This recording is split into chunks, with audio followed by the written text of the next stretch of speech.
Life's atypical, baby.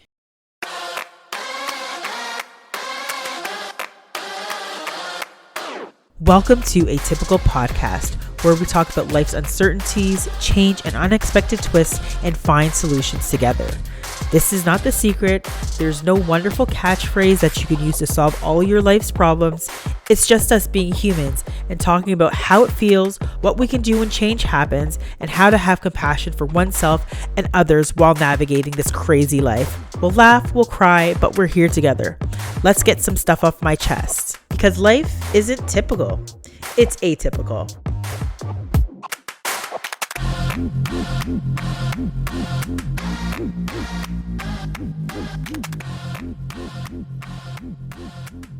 Hi, and welcome to Atypical Podcast. My name is Amie Archibald-Varley. Of course, I have a special guest. It is none other than my lovely husband, Jordan Varley, who I've dragged along on this journey. Jordan is my husband, and he's autistic. It's kind of a big deal that he's here, so please feel free to cheer him on. Yeah. Well, I think maybe I'll let him explain a little bit more about himself. I am a counseling therapist, and and I work mostly with tweens and teenagers. You got the fun bunch. I got the fun bunch. Yeah, seriously. So, well, let's really just dive into what we're talking about today. And I think it's actually important to have this conversation because this is really why I want to start Atypical Podcast to begin with. Because I kept on having this sense that, at some point in time, everything is going to settle down. The dust will settle.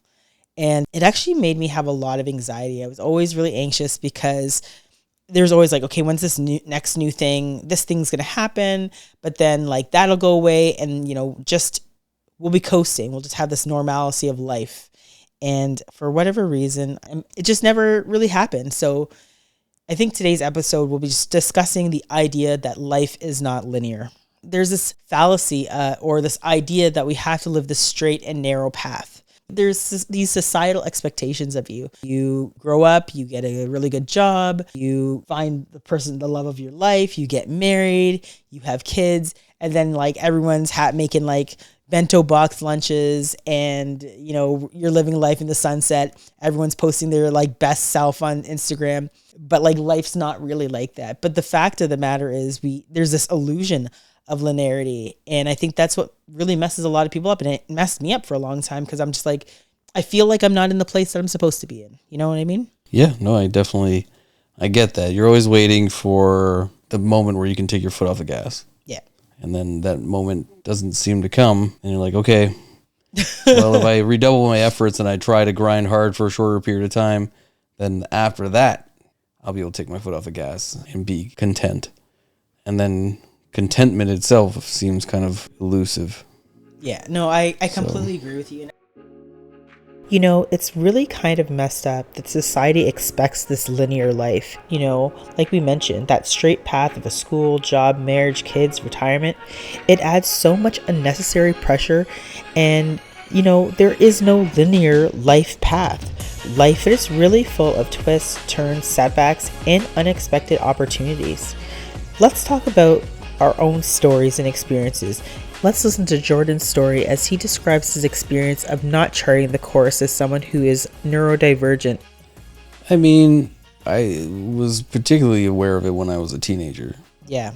I wasn't aware of my various diagnoses and stuff at that moment in time. And I was really struggling socially and stuff like that. So I didn't seem to really fit in. And it's really that kind of common neurodivergent experience of feeling like you're an alien. Like I just felt like I just was kind of out of sync. I just felt like I wasn't quite figuring it out and hitting all the milestones. So yeah, no, I felt that kind of feeling of dislocation. And then after university, I really felt that way too. But that's because I was a dumbass and I did a undergraduate degree in English and philosophy. So I don't know if I'd say that you're a dumbass. I mean, I think that everyone has to make their choices. And it wasn't a bad choice. It was just a choice that you made, and it was something that you're interested in doing. And I think, again, maybe that speaks to this whole idea of like this path. You felt that doing philosophy and English was fruitless, but time and time again, you've used it in so many instances, whether it's, talking about politics or reasoning with someone who might be unreasonable using various different theories. It comes in handy. So you may think that, doing this degree was useless, but time and time again, it's proved to be not useless. And you've actually made it out to be like a funny part of your life too, because you've made me laugh a lot about some of the stuff that you've said and learned from English and philosophy, like the Nobu Gubu Jubu. I can't remember what was the name of that book. Oh, Yanoya. Yanoya. Yeah, that was a. It was a Noya. Book. Well, I was a terrible English student because I was such a good philosophy student. I didn't realize that the two were so antithetical. So the better I got at philosophy, the worse I got at English. So right. That was just kind of the way the cookie crumbled. But I think that was kind of a very traditional millennial experience. Like you finish university with any degree and you're like, I got it. Right. And you're like, because people are going to see that if I can do an English major, then I could be an administrative assistant or do anything that requires writing and reading comprehension because I read Chaucer. Right. Like anything else is pretty much Bush League. And then that was kind of the time period, kind of rise of neoliberalism and stuff like that, where, you had to have the exact requirements for the job, the exact degree or college diploma. And English and philosophy were not specific enough, which was really disappointing because there's so many, as you said, transferable skills. So that was the part where I regretted it afterward. And also I had no plan. Like that was another thing. Like I went to university because I knew I didn't expect to go to university. And then once I got into university, I was like, all right, I'm here and I'm doing the things that everybody seems to do who's successful. Right. And then I got in for one degree, and then for stupid reasons, this was truly stupid reasons. It was very much my inability to adapt that I switched my degree, and it was just like, I just did it because it was what I thought was expected and mapped out for a success, but not knowing that it wasn't a straight line. Like I just felt like, if I do these things, success will fall into my lap. And then when I did all those things with a huge amount of debt and time invested, I ended up at the other end with a job at a call center working with high school graduates with a $40,000 degree. Oh, you used $40,000 worth of debt. Not like 100%. The degree did cost $40,000, but it was the debt. Yeah. So I mean, there could have, like, if I could go back. I mean, I don't love, like, everybody's like, I don't live with regret. No, I got regret, and that's if I could have done it again. I mean, I would have probably picked a degree that would have been more professional oriented, meaning that it would have led to a job. See, this is where I think you're actually hitting on a point which I was actually going to circle to, where there's these expectations where you finish university and you have a job right out that's aligned with your university degree. And again, this is these life stories, these life paths, these things that you're taught or you're expected that it's like, I finished this degree, I'm going to leave the university and I'm going to actually work in this trade or this profession. And I'd say 9 times out of 10 that is not the case. So unless you're doing for example, nursing, but it's you do this degree, but you're not necessarily going to be doing what you did unless you continue to further your education. So more money, master's degree, more money, PhD, whatever the case may be. So that's kind of a part of this fallacy of you do this and then it's this. But it's not true, and it never really works out that way. And it's very frustrating. And I think if I think about my first kind of moment where I was like, oh, okay, life's not meeting my expectations, it wasn't really in relation to work or school. It was more in relation to relationships, this expectation about love. And I think maybe we'll talk about this in my other episodes, but my parents didn't really pull the wool over my eyes because their relationship wasn't the greatest. I mean, it's better now, but it wasn't really the greatest. But there was still this societal expectation, based on movies and various different things that, you're going to meet this person, they're going to tell you all these great things, and then they're in love with you, you're in love with them, and you're going to get married, and this person's going to be your soulmate. And I think this is the thing that we kind of gloss over in education, and particularly maybe it was just partially my upbringing too, where, you know, the whole idea behind marriage is it's a sanctified thing. And once you do this, then, you know, all will be right in the world and you'll find your life mate and that will be your partner. And I remember watching like all my friends, you know, dating in high school and stuff. And I was like the skinny, awkward kid, not really so cool. And being like, well, you know, hopefully someone will like me. And the first person who liked me and showed interest, I was like, oh, yo, this is it. This is going to be my life mate. And, you know, again, that person tells you that they love you and you fall down this path of being like, okay, so now they told me I love me. It's the next step, which is, you know, sorry, mom. But anyways. Holding hands. Yes. With your legs. No. So, I mean, yeah. So the next step was like, you know, this person has told me that they love me and they're like, yeah, we should have sex. And I'm like, okay, yeah, that sounds like a great idea. It was not a great idea. And it was a horrible experience. And then this person cheated on me and then was like, this is high school drama, but it was like, my heart was broken. And that was the first life lesson of being like, this Disney princess stuff isn't real life. And it was earth shattering for me because I was just like, oh, I thought this is how things were supposed to go. And it didn't. Kind of sucked. Yeah, no. I mean, based on all the criteria that you just like, that, you know, you have in your head from media and from just kind of like this implied whatever. Yeah, starting from those ages. I mean, I'm not talking about sex specifically, but relationships and like, oh, I need to have a girlfriend. So I got a girlfriend in grade 7, 6. Duh. And I didn't even know what to do with it. I was Hold hands. Like, yeah, I was just like, but I didn't like, I mean, I was already struggling socially, but I was just like, all right. I felt like there's just like a lot of pressure to fit in, and you got the girlfriend in grade 6. I mean, Jesus Christ. In grade 6, you're what, 11, 12? Yeah, that's wild. Girlfriend. Yeah, what? like I didn't know what to do with a Yeah, that's girl wild. in terms of like talking to them or relating to them. I could barely relate to anybody else, let alone a girl, and have those relationship dynamics. But again, it's like the reality of the world because, like, I mean, we'll talk about this on further episodes where we are like shielding our kids from things like Roblox because, you know, they're sending nudes at 13 years old, right? Well, ours aren't. Well, ours are not. Some kids that are. we know of. But, you know, these things are happening. And foiled again. Whether it was university or the expectations that, you know, Disney princess movies of the 90s showed us about love and relationships.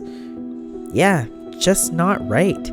So again, what do we do when those ideas of society's expectations don't align with what's actually happening in the moment? It makes us feel kind of icky. Us feeling we need to be on this path, and now the path that we feel that we're not on, how it affects us. It's devastating. Like the mental health ramifications are huge.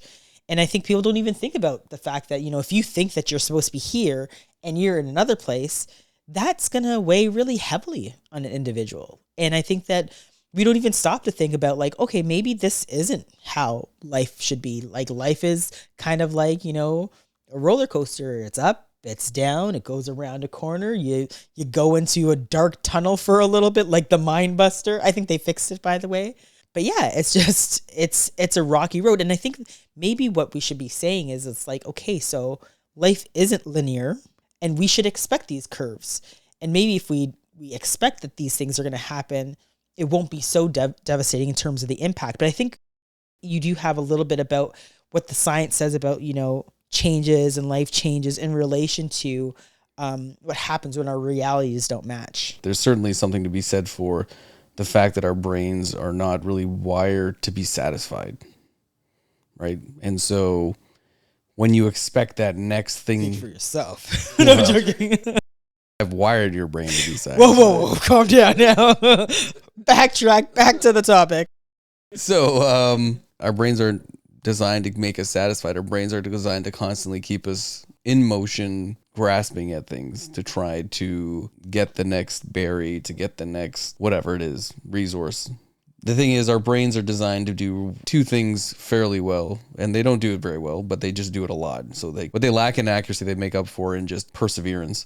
So our brains are really designed to try to predict the future, and they dwell on the past, but they do both in a negative way. So we have a negativity bias. So what Jordan is referring to is the predictive processing theory.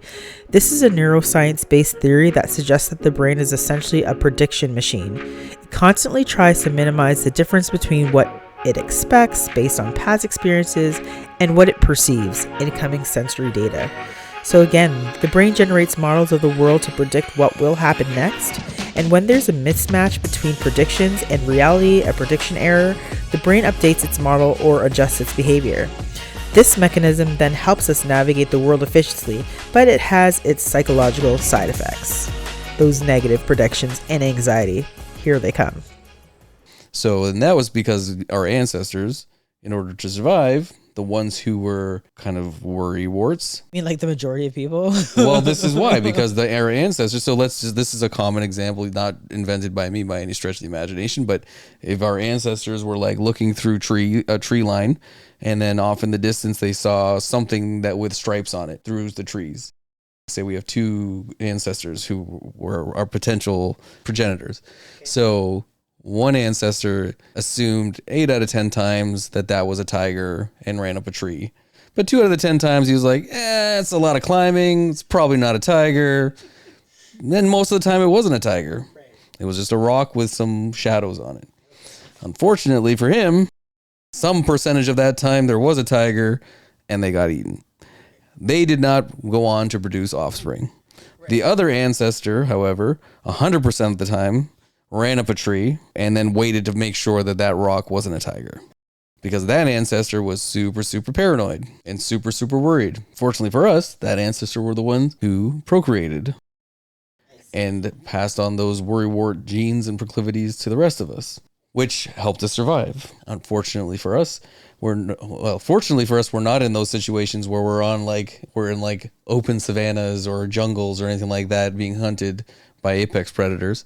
Unfortunately for us, the programming, the firmware that got uploaded into our brains at the very deepest of levels was, again, designed to help us survive, but not designed to help us be happy in a modern context where we're not worrying about those existential threats. So we need to figure out how to be content now in the present moment. And it's something we're really bad at, because if you're constantly looking into the future and trying to predict it in a negative way, that's called anxiety.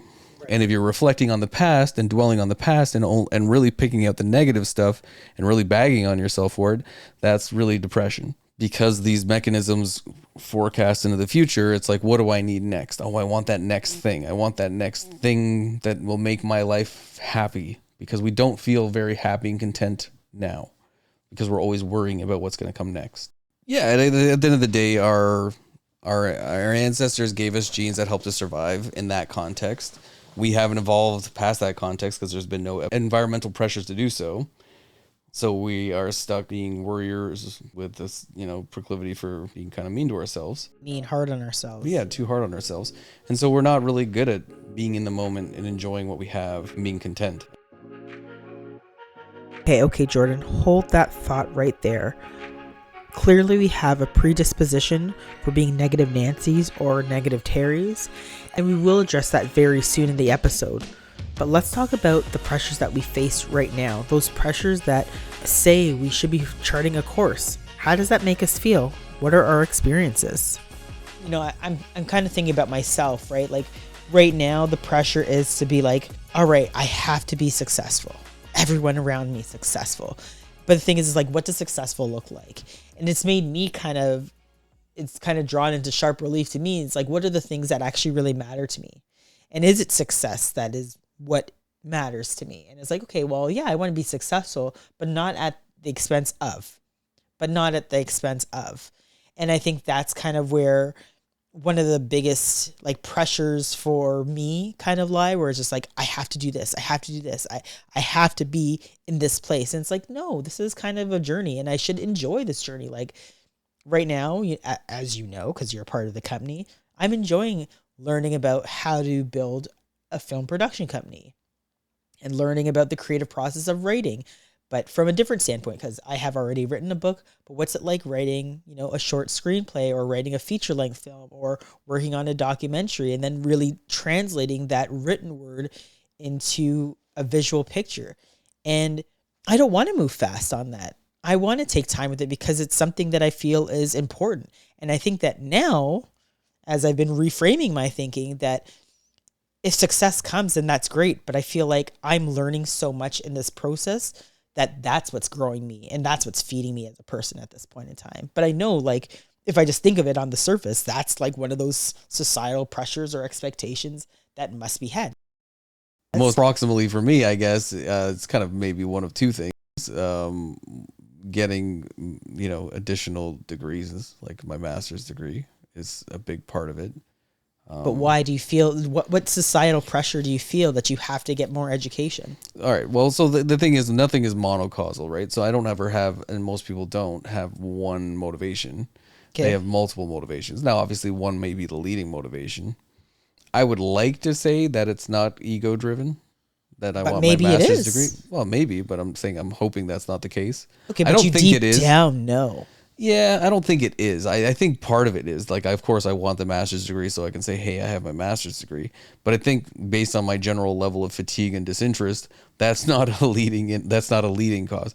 The primary reason I want to get my master's degree at this moment, other than just like, yay, because I know that's going to be fleeting, right? Like, that's my brain telling me it's going to be amazing. And this is we can get into that too, like this hedonic trap where your brain is like, this is going to be the best thing ever. Then you get it and your brain's like, this what's is 50%. The pressure? I'm going to dig. What's the actual societal pressure that you feel? Oh, it's 100% like, if I do this next thing, then I'll be able to get a job that is more in line with my temperament and will pay me enough money where I can have more leisure time. But what's the pressure? The pressure for me is being able to support my family. And time. And getting additional time back. So I'm investing time now in hopes that I can get a job that is less time consuming. And I think that's what people can relate to, right? The fact that, it's not always about it's not just like, I just want a better job, or I shouldn't say it like that. It's like, I just want to have, to change the career path that I'm on right now. There's all these other things that, like, one of the pressures could be that we have 4 kids now. I think that might be, we had an unexpected child who's a blessing, but she was unexpected. And that is an additional, like, income financial pressure. And I think some people might even have difficulty pointing that out. And again, this is not a slight against our daughter. I think we're blessed that we have her, but it is something that it's like, oh, now we have that extra pressure where it's like, we need to make more money because we have another mouth to feed, and right? So this mentality that you're referring to, and listen, I don't know the statistics on this. I heard it from a guy who referred to it. So this could be wrong. So just putting the caveat there. However, my understanding is that if you poll people, some people are like, I don't want to have kids because I'll make less money and I'll be less successful.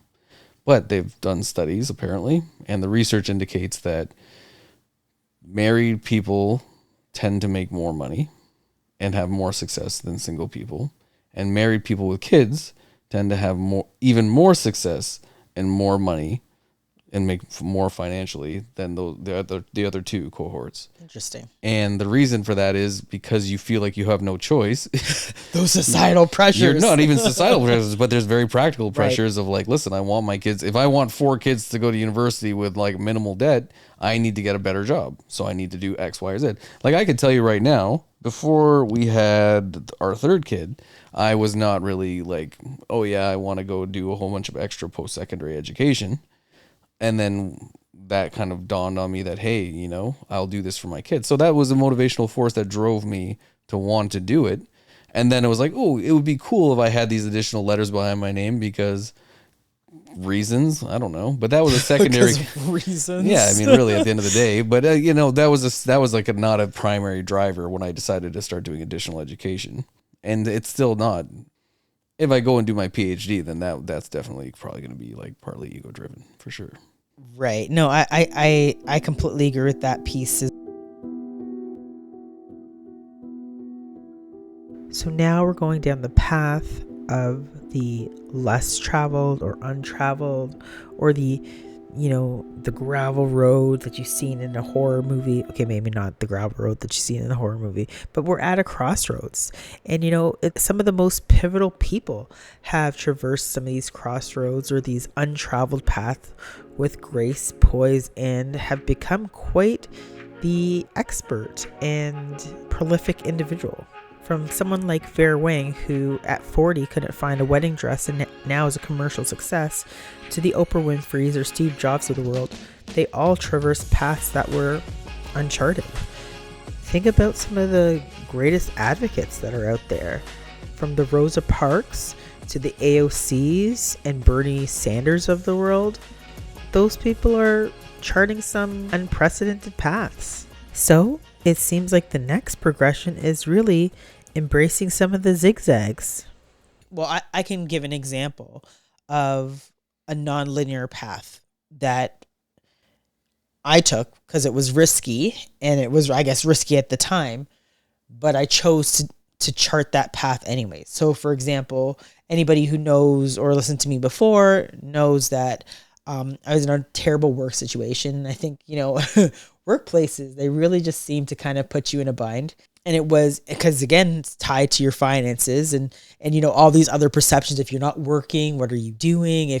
How can you take care of your family? Are you like a good wife? Or all those horrible things coming down on you. So I remember thinking to myself that, I had this issue that was happening at work. I was being gaslit. And I knew I had to leave this role because if I didn't, my mental health was continuing to suffer. So I chose, I guess, what would have been the unbeaten path or the non-walked path of quitting with no prospects. I was just like, I don't have anything lined up, but my health is more important. So I quit my job, and, that's where I guess everything really changed for me. I decided to say, kind of screw these people and start talking about things that really meant a lot to me, and really actually calling out the bad actors, particularly in healthcare, because there's a lot of silencing, a lot of poor behavior that is allowed in healthcare, and I'm sure it's probably pervasive in all forms of different jobs. And I just thought it was a time to call it out, and that was a huge risk, and it kind of paid off, right? 100%. I mean, and it wouldn't work for everybody, and I'm not saying that this is everybody's.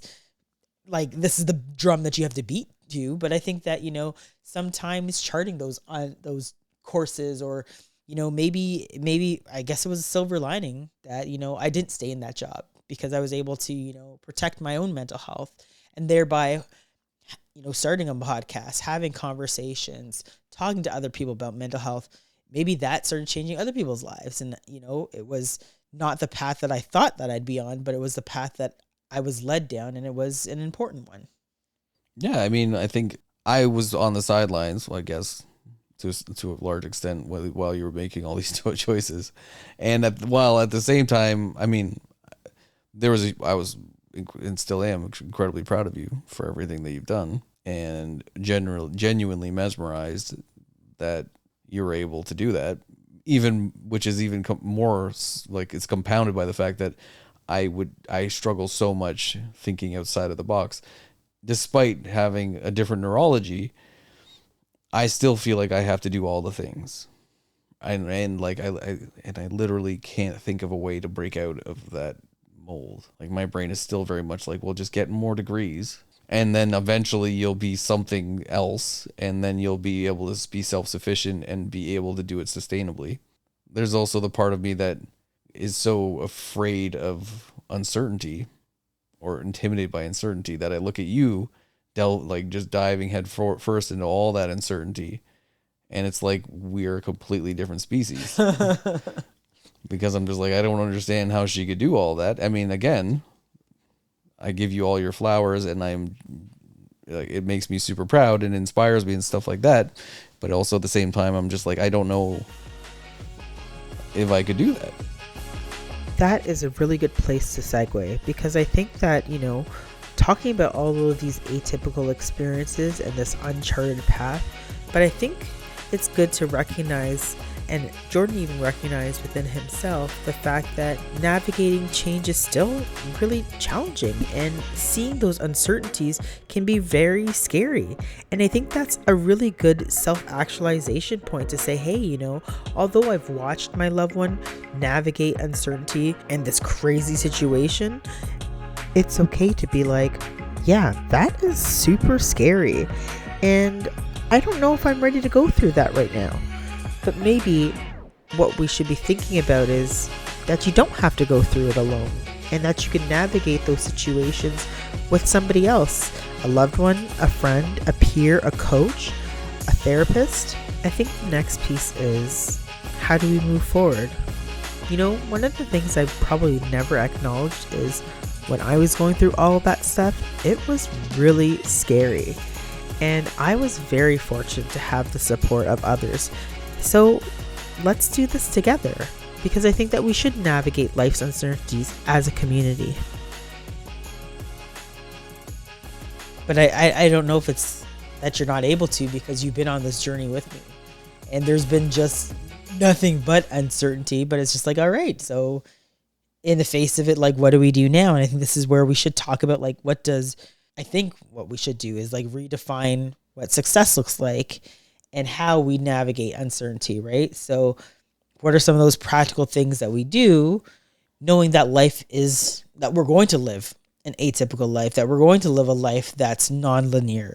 Like, we know it's not linear. So that means we have to redefine what success looks like. So if success isn't just someone's personal worth, then what actually is success, and what does that look like for you, in relation and away from these societal benchmarks? Because I think at the end of the day, people can throw up whatever they want on social media and they can live miserable, horrible lives. But what's more important is, like, what is success for you? What is success for me? What is success for that other person who might be listening? Because it doesn't and shouldn't be tied to your wealth, but it should be like, at the end of the day, what you have control over, what's going to make you happy, right? And I think and we just have to move and shift away from this expectation, knowing that there's this illusion that life is supposed to be like this, and move away from that to be like, okay, so we know that that's not how it's going to be, and we need to redefine what success looks like. I think about, what advice would I have given to myself or someone else who feels discouraged because they feel like they're not following the path that they envision. I feel like there's always time. And I know there's this whole, like, we were laughing about it today about, like, time as this thing that, maybe we shouldn't, what was it? What did Mariah Carey say? That she doesn't honor time. I don't know, something along those lines. But, maybe she's kind of onto something. We think that it's like the best of our years have to be in our 20s and 30s, and in our 40s and 50s, we should be lounging and whatever. And it's like, maybe that's just a societal expectation and a pressure that's not actually a real one. And maybe some of the best years are growing up are in our 40s and 50s, where we're actually starting to realize all the falseness of those expectations, what we thought we needed to have. Like, I feel like the hilarity of it is that most people are more content, primarily because resources are more secured. They don't have to worry about as much. Their kids are now more self-sufficient. People are at their most quote unquote miserable in terms of all the demands being put on them in their 20s and 30s, right? They have their health and they have their vitality and all that other stuff, but there's also a lot of, like, and maybe this is something that should be addressed more fully. Like, they have, like, these expectations that they have to jump through all these hoops. Yeah, I think this is a good time to talk about kind of like, what are some of the things that would be helpful in these instances, in terms of, when someone's feeling stuck, or, things that I might have tried, and just kind of, I think the first thing is mindset, right? Like, thinking about what has come in, like, what is the perceived threat? What is the perceived change that's coming in? And instead of seeing it as like a threat, maybe we see it as, I know I hate this, as an opportunity. And actually, who used to say this a lot? Maybe it was one of my bosses. I think it was Fred, but he was just like, oh, whenever you see a challenge, see it as an opportunity. And I thought it was hokey. It's actually a really good way to think about stuff. And I think most of it is our mindset. Our minds are the ones that are telling us, like you had mentioned about, the theory behind the stripes and whatever. Like, it's our mindsets that put us in these places where we believe that, this change has come is insurmountable and we can't do anything. And I think one of the things is just trying to have this idea behind a growth mindset. And again, we could have another episode where we talk about like what that actually means, but it's really about just opening your mind to the possibility of seeing things a different way. So it's like, this happened. Okay, well, now what do I do? And how can I turn this into an opportunity into doing something else? So I think that's probably one of the things that we can also, look at. I think the other piece would probably be emotional regulation. So I'm probably not the best part. You're laughing. In terms of emotional regulation. Like, I think this is probably a part that I struggle with, and you do actually way better in relation to this, where it's just like, when the change or this idea of, life should be this way when it comes, I'm learning to just kind of acknowledge the fact that it's like, okay, this has happened. The next piece is to like process it, to sit down and be like, okay, now I know this is here. Let me just sit down and just kind of take it all in like a sponge. And then the other piece would be to like manage your emotions as opposed to suppressing them. I am a hothead, right? You know this. I've actually gotten way better over time, but like you're shaking your head.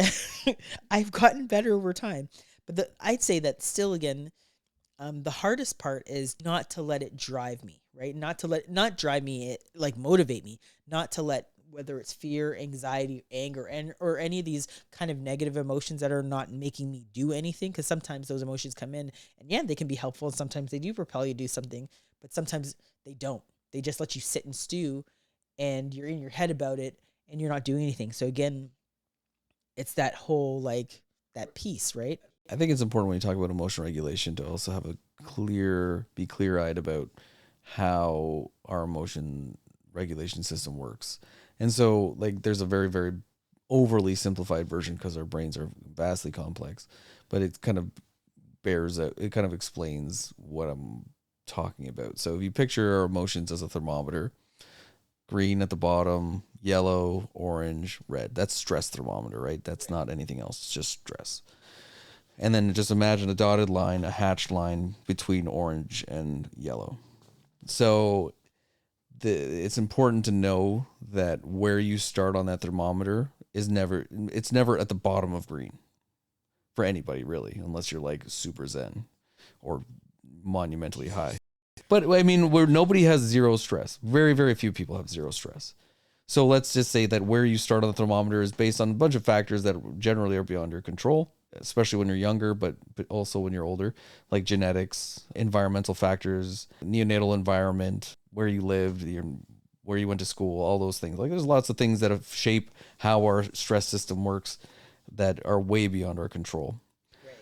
So what happens is when you hit that hatch line, you pass green, you pass yellow, and then you're starting to go to orange or red. That's when you become reactive.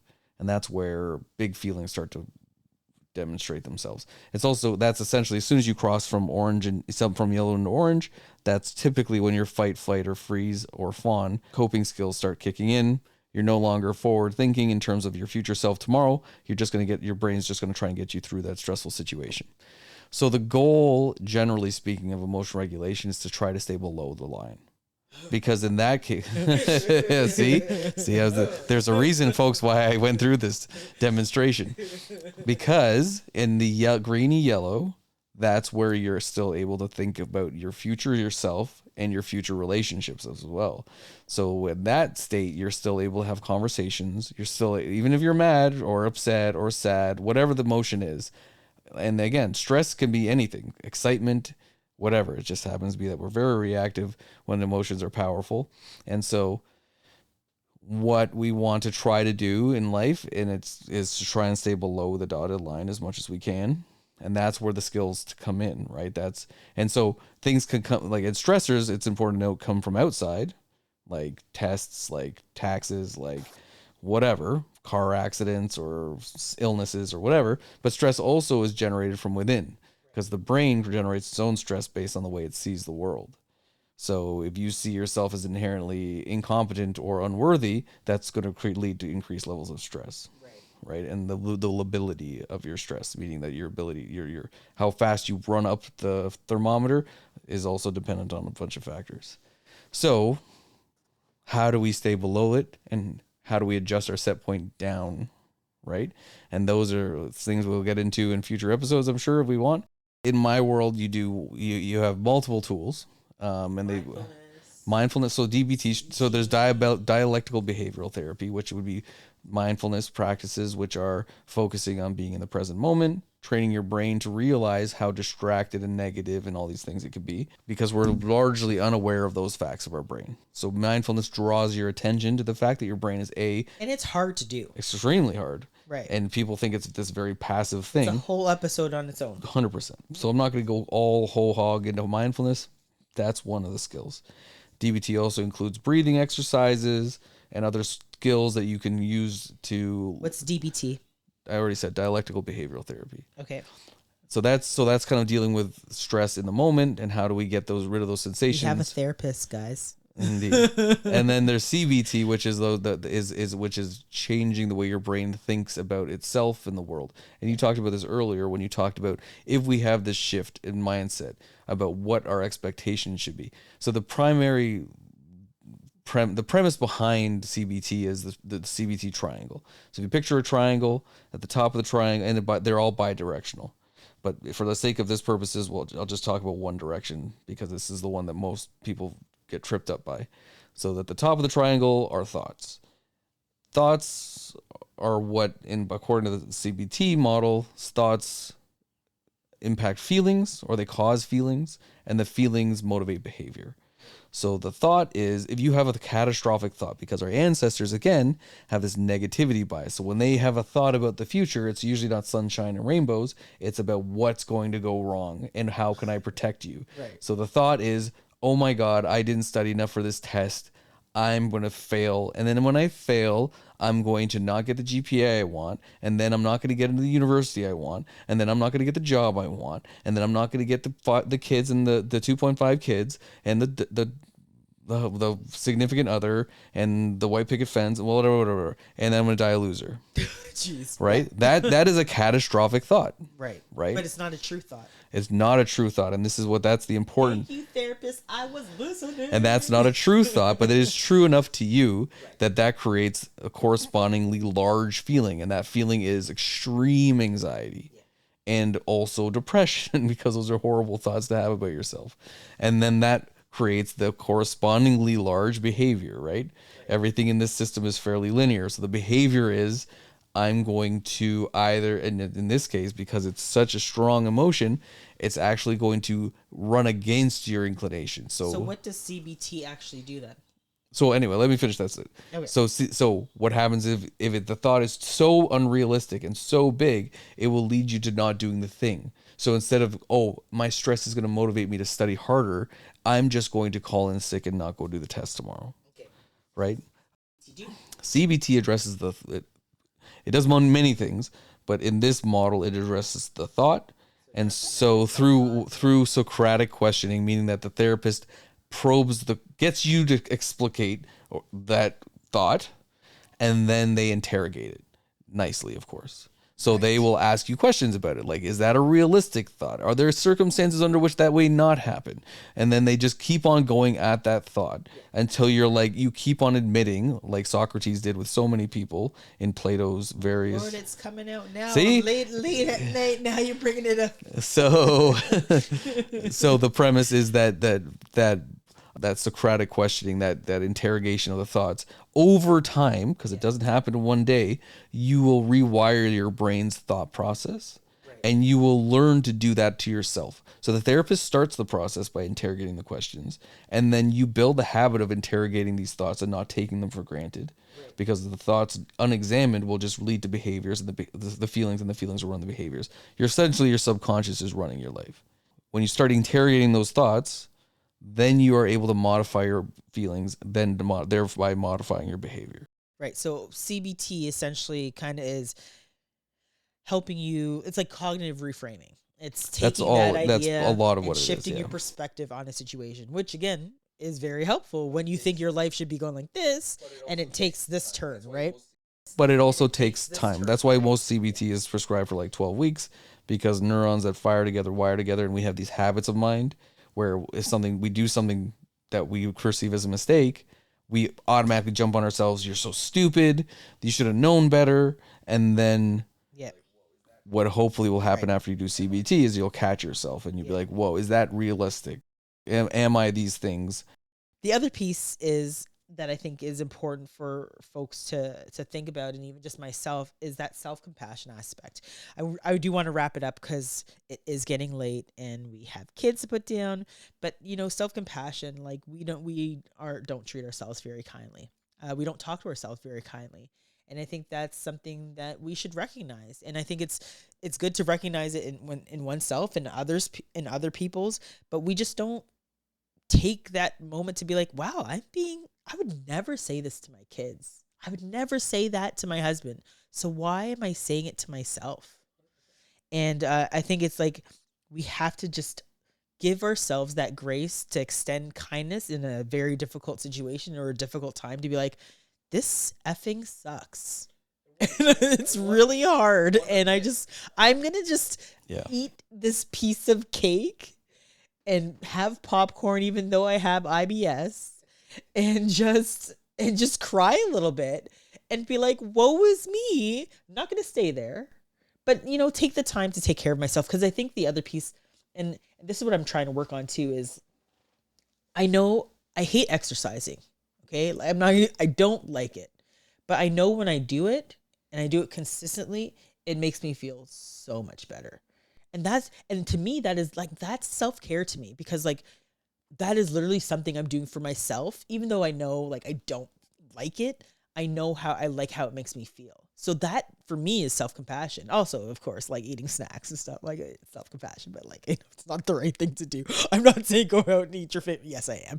But you know what I'm trying to say. But it's just like affording yourself that opportunity to take care of yourself. Well, and not to be too clinical, but in DBT, those are things that you are allowed to do. So you are allowed to. You can just don't tell me what I can do. I do it myself. I do what I want. You can distract. You're allowed distracting yourself. You're allowed listening to something you love, watching a movie that makes you feel good, going out for a walk, doing things you enjoy. So when I'm really stressed out, you know what I do? I watch horror movies. Yeah, because they're extremely distracting, and also you get that release. The cathartic release that you're not the one being murdered. Exactly. So one thing I just wanted to quickly add, I'm not going to go on and on about it, but it's important to note, is that sometimes visualization does help when we're working on self-compassion. So imagining yourself, like this is one I particularly like if you imagine yourself in an amphitheater, the seats are all dark, you're sitting in the middle, the person in the middle is your ideal self. That is you, superhero version you. Okay, right? In the amphitheater. Right. But you're able to call up other versions of yourself from the audience. So for instance, if there's something bad that happened to you when you were 9 years old that you still beat yourself up over, let's say somebody bullied you, and you've been wishing for years that you would have punched that person in the face and you would have showed them who was boss. So you call up that little boy, that version of yourself, and bring them to the center of the amphitheater in the spotlight with the ideal version of you, the best version of yourself. Right. And you talk to that young boy. And sometimes if your imagination isn't that great, go find a picture of you at that age, because you'll be blown away that you forget how vulnerable you were at these ages or vulnerable at these times. And you talk to that person as if they were separate from you. Right. And it's amazing that the things that you say once you separated them from you, that the things you say are actually the things a therapist would say. The non-judgmental, encouraging, it's the and whole loving. Piece of like, we're so much better at giving other people advice 100%. Than we are taking our own advice. But in that instance, like the example that you're giving, you're literally giving yourself the best advice that you need. It's crazy. And then forgive yourself. Such a good example. Yeah, I love the amphitheater. Oh, I like that. I'm gonna try that. Yeah. Anyways, all without a master's degree. See, just self-taught. Anyways, the last two pieces that I want to say is obviously social support. So leaning on folks and friends, coworkers, if you want to go down that route, but just people that you trust to kind of have this conversation, just recognizing the importance of connection and community. And again, this is the other reason why we're doing Atypical, because we want to build community, we want to build connection, and that's why it'll also be a bi-directional podcast, because we want to hear from people to be like, hey, what you said really helped me last week, or could you explain this or touch on this subject a little bit more, or even just have a conversation with us on the show. I think social community and building community is so important right now. There's one of the things actually I was reading recently is the high number of people that are suffering from loneliness. It's like loneliness is like an epidemic right now, where there's so many people that are feeling disconnected and don't know who to connect with, or are making connections in places that are not the best. And we've seen that, where people find community in places where they truly aren't being very community-like. But those are the people that are reaching out. These are the people who they're finding solace in, even if it's not the right group. And I think it's important that, we do build community. And I think that this is a beautiful way that, we don't have to be face to face or whatever. Like, my camera's gone now, so you're just listening. But it's just a matter of like making it an option that you can have another person that you can connect with, even though we don't know each other, but we can share the same feeling or instance, or express that, I've been there too. And I think building community is really important. Last but not least is that whole idea. I think we touched on it a little bit in talking about, mindset, but just being adaptable and psychological flexibility. So just again, CBT, being able to adjust our thoughts, emotions, behaviors, and responses to new situations. And we made it. So, like we said, life just isn't linear. It is full of twists, turns, setbacks, unexpected opportunities, and it's really about how we look at it. There is this illusion of linearity, and we need to get over this pervasive societal expectation of life as a linear path, because we know that it is just not. We also know that our brains are hardwired to think of the worst case scenario. So we have to think about those workarounds and those strategies and tips, knowing that we have that biology and catching ourselves in the moment. We also have those times where we know that those expectations we have don't match up, and those pressures can become insurmountable. So it's important that we go back to those strategies and mechanisms that we have in terms of coping. We know the feeling of not charting the course can cause us to have mental health stress. So what do we need to do about it?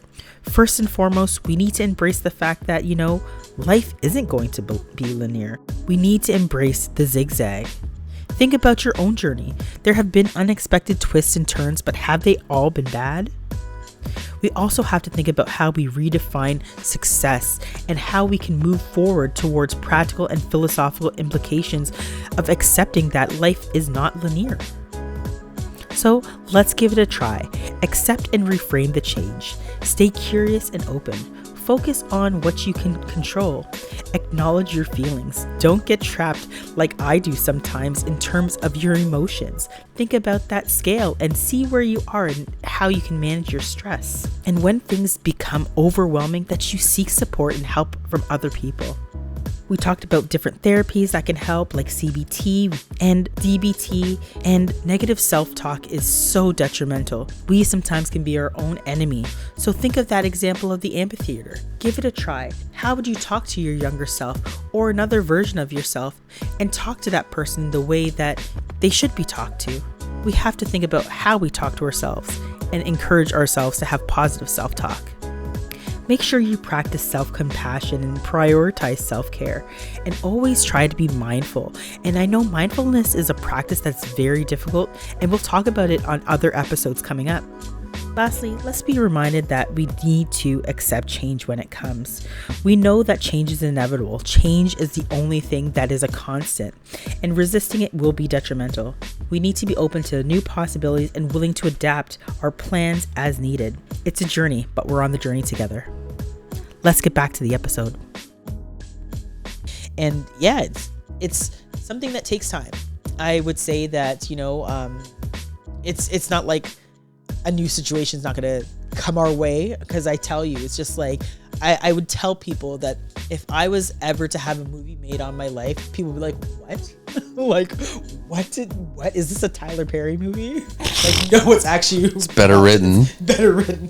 But the thing is, it's just like, you know, all of these things are not going to change overnight. Your thoughts are going to change. But I guess, like, with practice and with understanding, even just with this first episode, calling it like life is not linear, just that saying is going to get people to say, hey, yeah, that is absolutely true. And we need to start really tearing down some of these ideas behind, you know, social media, these depictions, these perceptions and expectations, and just that a lot of it's fluff. And at the end of the day, the only person who it affects is you. Nobody else cares, just you. And I think that's where we want to shift people to having more compassion and more self-compassion and, you know, greater self-awareness. So, if you like this episode about life is not being linear, please leave us a message. You can send me a message on SpeakPipe. And how you can find me is you can just go to my website, www.amievarley.com or www.amiearchibald-varley.com, and click on the Atypical Amie podcast in the top right-hand corner. So once you click that, you scroll down the page and you'll see, please send Amie a message on SpeakPipe. Send me a message there. We can incorporate it into the next episode and have a conversation and dialogue about what you might be thinking about. Again, the next episode is ghosting, so please get ready and send us your questions. Send us your examples of being ghosted. Tell us if you've ghosted somebody and why you've ghosted someone. I think it'll be a great conversation because it's something that's happening quite frequently, and you know, it's kind of crazy that there's been a lot of science around it. So, like I said, send me a message on SpeakPipe. Stay tuned. Thank you for listening and tuning in to Atypical Podcast with Amie Archibald-Varley, and my husband joined in, so Jordan Varley as well. Thank you for all of your tips. It's great to have a therapist on, so I guess we'll probably be hearing more from you. I mean, if I got the job, for sure. Hired. Bing! I hope that you enjoyed this episode and that you'll tune in and send us a line for episodes for next week because, like I said, we'll be talking about all things ghosting. So stay tuned. Thank you so much for tuning in and see you in the next couple weeks.